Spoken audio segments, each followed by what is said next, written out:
La suite du bouquin.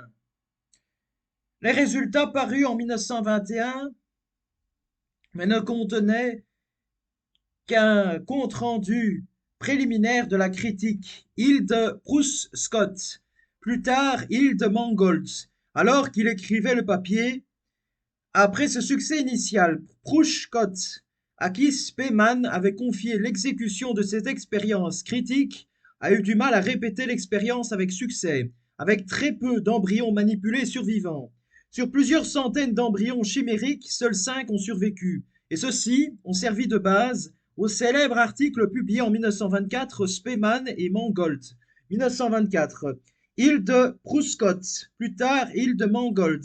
Alors qu'il écrivait le papier, après ce succès initial, Prousse-Scott, à qui Spemann avait confié l'exécution de cette expérience critique, a eu du mal à répéter l'expérience avec succès, avec très peu d'embryons manipulés survivants.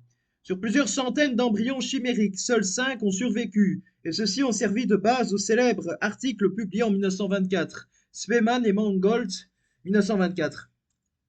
En 1928, il fut le premier à effectuer le transfert nucléaire de cellules somatiques à l'aide d'embryons d'amphibiens, l'un des premiers pas vers le clonage. Toujours à l'aide d'une mèche de poils de bébé attachée à un nœud coulant, Hans Spemann a temporairement pressé un œuf de salamandre fécondé pour pousser le noyau sur un côté du cytoplasme. L'œuf se divise en cellules, mais seulement sur le côté avec le noyau.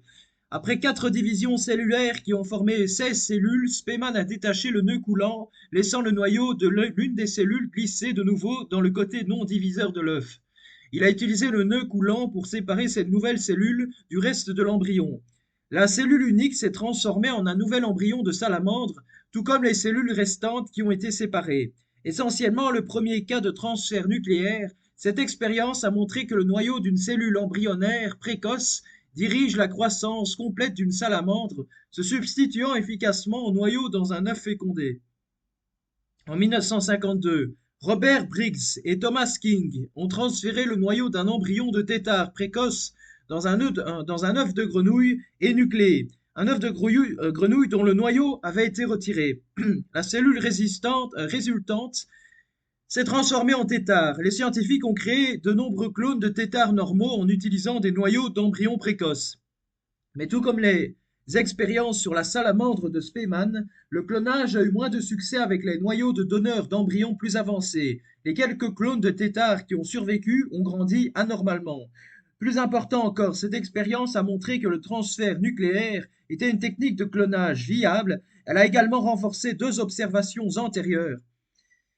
Premièrement, le noyau dirige la croissance cellulaire et en fin de compte le développement de l'organisme. Deuxièmement, les cellules embryonnaires au début de leur développement sont meilleures pour le clonage que les cellules à un stade plus avancé. En 1958, John Gurdon a transplanté le noyau d'une cellule intestinale de tétard dans un œuf de grenouille énucléé. Il a ainsi créé des tétards génétiquement identiques à ceux dont la cellule intestinale a été prélevée. Cette expérience a montré qu'en dépit d'échecs antérieurs, les noyaux de cellules somatiques d'un animal pleinement développé pouvaient être utilisés pour le clonage. Il est important de noter qu'il a été suggéré que les cellules conservent tout leur matériel génétique, même lorsqu'elles se divisent et se différencient, bien que certains se demandent si l'ADN du donneur provient d'une cellule souche qui peut se différencier en plusieurs types de cellules. En 1975, à l'aide d'une pipette en verre, J. Derek Bromala a transféré le noyau d'une cellule embryonnaire de lapin dans un ovule de lapin énucléé.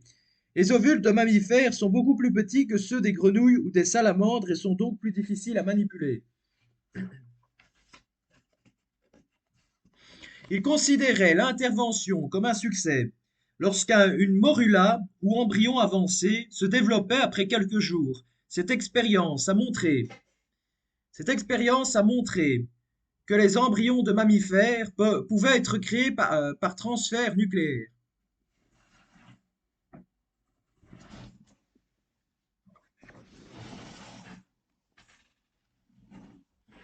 Moi, je peux voir ce silence chez Blue.